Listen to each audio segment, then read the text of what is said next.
आपने आलू की सब्ज़ी तो बहुत बार ट्राई की होगी। एक बार ये बनारसी स्टफ़ दम आलू की रेसिपी ज़रूर ट्राई करें, जिसको बनाना बहुत आसान है और बहुत मज़ेदार बनके तैयार होते हैं। हेलो दोस्तों, तो चलिए आज की रेसिपी को स्टार्ट करते हैं। उससे पहले अगर आप मेरे चैनल पे पहली बार आए हैं या फिर मेरे चैनल को अभी तक आपने सब्सक्राइब नहीं किया है, चैनल को जो सब्सक्राइब कर ले, बेल आइकन को भी हिट कर ले, जिससे कोई भी वीडियो आती आपके पास नोटिफिकेशन आ सके। वीडियो पसंद आए तो वीडियो को लाइक शेयर कमेंट करना बिल्कुल भी नहीं भूलेगा। तो चलिए आज की मज़ेदार रेसिपी स्टार्ट करते हैं। पनीर स्टफ़ दम आलू बनाने के लिए यहाँ पे हमने छोटे साइज़ के 500 ग्राम आलू ले लिया, उसको हमने छील लिया है और धो के तैयार कर लिया है। अब यहाँ पे हम आलू के अंदर एक छेद कर लेंगे जिसमें हम पनीर की फिलिंग करेंगे। तो जिससे हम आलू छीलते हैं उसी से हम यहाँ पे एक होल कर लेंगे जिसमें हम पनीर को स्टफ़ करेंगे। जैसे हम पेंसिल को शार्प करते हैं, सेम इसी तरीके से हम आलू का जो अंदर का आलू है उसको हम यहाँ पे निकाल लेंगे। यहाँ पे हम कच्चे आलू का इस्तेमाल करेंगे। तो यहाँ पे आप देख सकते हैं ये बहुत ही आसानी से आलू जो होते हैं अंदर से निकल जाते हैं। चलिए इसी तरीके से हमने सारे आलू को इसी तरीके से हमने आलू निकाल लिए और यहाँ पे एक आलू में अंदर तक छेद हो चुका है, तो कोई बात नहीं, इतना चल जाता है। और बचे हुए जो हमने आलू निकाले थे, आलू के अंदर से आप किसी भी सब्जी में इसको इस्तेमाल कर सकते हैं, इसको वेस्ट मत कीजिएगा। अब हम आलू के अंदर डालेंगे चौथाई चम्मच हल्दी पाउडर। अब हम इसको मिक्स कर लेंगे, तो इसको इस तरीके से हिला लेंगे तो ये अच्छे से हल्दी मिक्स हो जाएगी। इसमें थोड़ा सा डालेंगे कश्मीरी लाल मिर्च पाउडर। इसमें हम नमक इस्तेमाल नहीं करेंगे। अब हम इसको रख देंगे थोड़ी देर के लिए साइड में। चलिए दम आलू के लिए मसाला तैयार कर लेते हैं। तो यहाँ पे हमने लिया चौथाई कप के करीबन दही।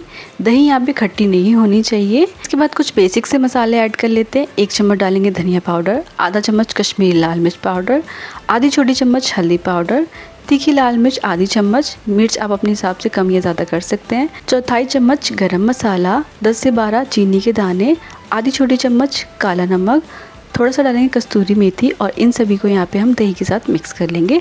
अगर दही थोड़ी गाढ़ी लग रही है तो आप इसमें थोड़ा सा पानी ऐड कर सकते हैं। इससे जो हमारी दही होगी वो फटेगी नहीं और मसाले की जो ग्रेवी होती है वो बहुत अच्छी बनती है। तो यहाँ पे हमने दही के साथ मसालों को अच्छे से मिक्स कर लिया है। अब हम रखते हैं इसको थोड़ी देर के लिए साइड में। अब फिलिंग बना लेते हैं, जिसके लिए यहाँ पे हमने लिया है 150 ग्राम के करीबन पनीर। पनीर को यहाँ पे हाथों से मैश कर ले या फिर आप इसको ग्रेट भी कर सकते हैं। तो यहाँ पे मैं मैश कर लेती हूँ हाथों से। तो 1 कटोरी यहाँ पे हमने लिया है पनीर। आप पनीर को ग्रेट या हाथों से भी मैश कर सकते हैं या फिर आप फोक की हेल्प से इस तरीके से भी मैश कर सकते हैं। ये बहुत ईजिली अच्छे से मैश हो जाता है। तो यहाँ पे हमने 1 कटोरी के करीबन पनीर ले लिया है। तो चलिए पनीर के अंदर बाकी चीज़ ऐड कर लेते हैं। इसमें डालेंगे बारीक कटा हुआ धनिया पत्ता 1 चम्मच, 10 से 12 बारीक कटे हुए काजू, 5 से 6 बारीक कटे हुए किशमिश, 5 से 6 हरी मिर्च बारीक कटी हुई, चौथाई चम्मच काला नमक, चौथाई चम्मच गरम मसाला, चौथाई चम्मच कश्मीरी लाल मिर्च पाउडर, स्वाद अनुसार नमक डाल के इन सभी को यहाँ पे हम मिक्स कर लेंगे। अगर आपको यहाँ पे किशमिश या ड्राई फ्रूट पसंद नहीं तो आप टोटली इसको स्किप कर सकते हैं। तो यहाँ पे हमने फिलिंग को तैयार कर लिया। अब हम इसको साइड में रखते हैं और आलू को यहाँ पे हम फ्राई कर लेते हैं, जिसके लिए पैन में हम डालेंगे तेल। तो तेल यहाँ पे आप कोई सा भी इस्तेमाल कर सकते हैं। फ्लेम को यहाँ पे हम मीडियम पे रखेंगे। तो तेल हल्का गर्म होते ही यहाँ पे हम अपने आलू डाल देंगे। तो आलू डाल लेते हैं और आलू को यहाँ पे हम फ्राई कर लेंगे अच्छे से गोल्डन ब्राउन होने तक, जब तक कि जो हमारे आलू है वो अच्छे से पक नहीं जाते। तो यहाँ पे हम आलू को अच्छे से फ्राई कर लेंगे, क्योंकि आलू हमने यहाँ पे कच्चे इस्तेमाल कर रखे हैं। तो आलू को अच्छे से अलट पलट के अच्छे से हम यहाँ पे फ्राई कर लेंगे गोल्डन कलर आने तक। और आलू जो है हम जब तक हम फ्राई करेंगे तब तक हमारे जो आलू है वो अच्छे से पक भी जाएंगे। तो यहाँ पे तकरीबन 8 से 9 मिनट हो चुके हैं। आलू पे अच्छा कलर आ चुका है, देख सकते हैं। और आलू जो हमारे अच्छे से फ्राई हो चुके हैं। यहाँ पे जो आलू है वो पक भी गए हैं फ्राई करते समय। अब हम इसको निकाल लेते हैं। तो सारे आलू को यहाँ पे हम निकाल लेते हैं। तो चलिए जब तक कि हम आलू को निकाल रहे हैं तब तक आप मेरे चैनल में पहली बार आए हैं या फिर मेरे चैनल को अभी तक आपने सब्सक्राइब नहीं किया तो चैनल को जरूर सब्सक्राइब कर ले। तो चलिए अब हम आलू के अंदर पनीर की स्टफिंग कर लेंगे। आलू थोड़े से ठंडे होने के बाद यहाँ पे जो हमारी पनीर की फिलिंग है वो भी तैयार है और आलू भी थोड़े से ठंडे हो चुके हैं। तो यहाँ पे हम पनीर को स्टफ कर लेते हैं आलू के अंदर। तो यहाँ पे आप चम्मच की हेल्प से थोड़ा थोड़ा हम यहाँ पे फिलिंग डालेंगे और इस तरीके से अंगूठे से प्रेस करते जाएंगे। बहुत ज़्यादा प्रेस मत कीजिएगा, नहीं तो आलू यहाँ पे टूट जाएंगे। तो इस तरीके से हमने फिलिंग को यहाँ पे फिल कर लिया आलू के अंदर। इसी तरीके से हम सारे आलू को स्टफ़ कर लेते हैं और यहाँ पे हमने सारे आलू में पनीर की स्टफिंग फिल कर ली है और यहाँ पे हमारे जो आलू हैं वो तैयार हो चुके हैं। देख सकते हैं इतने टेम्पटिंग लग रहे हैं अभी से ही। तो चलिए अब हमारे जो आलू है वो भी तैयार है। अब चलते हैं इसके लिए मखनी ग्रेवी बनाने के लिए। पैन में डालेंगे 2 चम्मच तेल, 1 तेज़पत्ता, 1 छोटी इलायची, 1 बड़ी इलायची, 1 इंच दालचीनी, 4 लौंग, आधी छोटी चम्मच जीरा, 2 पिंच यहाँ पे हींग डालेंगे। इसके बाद हल्का तड़कने के बाद यहाँ पे हम डालेंगे 10 से 12 लहसुन की कलियाँ, 1 इंच अदरक का टुकड़ा, 2 मीडियम साइज़ के प्याज डाल लेंगे और यहाँ पे हम इसको अच्छे से मिक्स कर लेंगे। प्याज को यहाँ पे हम हल्का गुलाबी होने देंगे। तो यहाँ पे मीडियम फ्लेम पे यहाँ पे प्याज को एक बार भून लेंगे 2 से 3 मिनट के लिए। इसके बाद यहाँ पे हम डालेंगे 10 से 12 काजू और यहाँ पे इसको भी अच्छे से मिक्स कर लेंगे। तो प्याज हल्का ब्राउन होने के बाद यहाँ पे हम डाल देंगे 2 मीडियम साइज़ के लाल टमाटर, इसमें डालेंगे आधी छोटी चम्मच नमक और इन सभी को यहाँ पे हम मिक्स कर लेंगे। फ्लेम को यहाँ पे हम मीडियम पे रखेंगे। मीडियम फ्लेम पे टमाटर और प्याज को 2 मिनट के लिए यहाँ पे भून लेंगे तो प्याज और टमाटर यहाँ पे सॉफ्ट हो जाए। इसके बाद यहाँ पे हम डाल देंगे 1 कप के करीबन पानी। जो हमारा प्याज और टमाटर है वो थोड़े से और सॉफ्ट हो जाए तो उसके लिए यहाँ पे हमने डाल दिया 1 कप पानी और यहाँ पे हम चलाते हुए प्याज और टमाटर को 2 मिनट और भून लेंगे पानी सूखने तक यहाँ पर। और यहाँ पे तकरीबन 2 से 3 मिनट हो चुके हैं, पानी सूख चुका है। इसमें डालेंगे 1 चम्मच धनिया के डंठल और इसको यहाँ पे मिक्स कर लेंगे। फ्लेम को यहाँ पे हम ठंडा होने के लिए रख देंगे। इसमें से निकाल देंगे तेज पत्ता।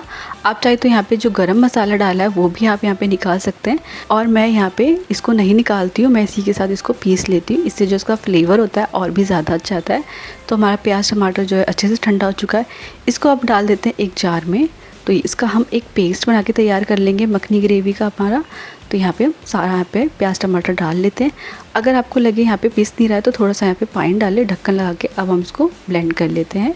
और यहाँ पे हमने इसको अच्छे से ब्लेंड कर लिया और यहाँ पे मैं दिखाऊं तो यहाँ पे आप देख सकते हैं जो ग्रेवी है वो तैयार हो चुकी है। अब चलते हैं इसका मसाला प्रिपेयर कर लेते हैं। तो चलिए, जिसके लिए यहाँ पे पैन में हम डाल देंगे 1 चम्मच तेल, 1 चम्मच बटर डाल देंगे और बटर को यहाँ पे हम हल्का मेल्ट होने देंगे। तो फ्लेम को यहाँ पे हम मीडियम पे रखेंगे। इसके बाद यहाँ पे हम दही वाला मसाला डाल लेंगे अपना। फ्लेम को यहाँ पे आप चाहे तो बंद कर दे या बिल्कुल लो कर दे।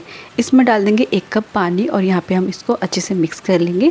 मसाले को यहाँ पे हम अच्छे से भून लेंगे जब तक कि मसाले में से जो तेल है वो निकलना शुरू नहीं हो जाता। फ्लेम को यहाँ पे हम मीडियम पे रखेंगे और यहाँ पे हमें चलाते हुए मसाले को अच्छे से भून लेना है, जिससे कि जो मसाला है वो नीचे लगेगा नहीं और मसाला जो है अच्छे से भुन जाएगा। तो तकरीबन हमें 2 से 3 मिनट हो चुके हैं। मसाले में से जो तेल है वो ऊपर आने लग चुका है, मसाला जो अच्छे से भुन चुका है। तो एक बार इसको दोबारा से मिक्स कर लेते हैं। और यहाँ पे हमने मसाला भूनते समय अभी नमक का इस्तेमाल नहीं किया है, वो हम यहाँ पे मखनी ग्रेवी डालने के बाद डालेंगे नमक। तो यहाँ पे मसाले को मिक्स करने के बाद यहाँ पे हम डाल देंगे अपनी मखनी ग्रेवी और यहाँ पे आप फ्लेम को बंद कर दे या फिर बिल्कुल लो कर दे, क्योंकि ग्रेवी डालते समय यहाँ पे छींटे जो हैं वो ऊपर तक आते हैं। तो एक बार इसको मसाले के साथ मिक्स कर लेते हैं। तो यहाँ पे एक बार मिक्स करने के बाद यहाँ पे हम डाल देंगे नमक। तो यहाँ पे हमने नमक जो है वो पहले भी डाला था प्याज भूनते समय भी। तो यहाँ पे जो नमक डाले वो यहाँ पे अपने टेस्ट के अकॉर्डिंग डाल ले। तो यहाँ पे हम डालेंगे स्वाद अनुसार नमक। इसमें डालेंगे 1 से 1.5 कप के करीबन गर्म पानी और यहाँ पे हम मिक्स कर लेंगे। और यहाँ पे अगर आपको थोड़ी पतली ग्रेवी चाहिए तो थोड़ा सा यहाँ पे गर्म पानी और ऐड कर सकते हैं। और यहाँ पे हमने ग्रेवी को मसाले के साथ अच्छे से मिक्स कर लिया। इसमें हम डालेंगे थोड़ा सा कस्तूरी मेथी, 1/4 चम्मच गरम मसाला, आधा चम्मच बटर डालने के बाद 5 मिनट इसको मीडियम फ्लेम पे इस तरीके से बॉईल होने देंगे। तकरीबन 5 मिनट बाद एक बार मसाले को यहाँ पे मिक्स कर लेंगे ग्रेवी के साथ। तो यहाँ पे हमारी जो ग्रेवी है वो बन करके तैयार हो चुकी है। अब हम यहाँ पे डाल देंगे अपने स्टफ़ किए हुए आलू। तो यहाँ पे हम आलू डाल लेते हैं और यहाँ पे जो हमारे आलू है वो यहाँ पे हम फ्लेम को यहाँ पे हमने मीडियम पे ही रखना है और मीडियम फ्लेम पे हम आलू को 5 मिनट इसी तरीके से हम एक अच्छा बॉईल आने देंगे यहाँ पर। तो यहाँ पे हमारे जो आलू है उस पर डालेंगे थोड़ी सी कस्तूरी मेथी, आधी चम्मच यहाँ पे डालेंगे कश्मीरी लाल मिर्च पाउडर जो हमने बटर के अंदर मिक्स करके डाला है। इसमें डालेंगे फ्रेश क्रीम और तैयार है हमारा पनीर स्टफ़ दम आलू। आप इसको एंजॉय कर सकते हैं लच्छा पराठा के साथ, जिसका मैं लिंक आपको नीचे डिस्क्रिप्शन बॉक्स में दे दूँगी, तो आप ज़रूर चेक कर ले और एक बार ज़रूर ट्राई करें इस स्टफ़ पनीर दम आलू की रेसिपी को। और मुझे ज़रूर बताएं आपको ये रेसिपी कैसी लगी।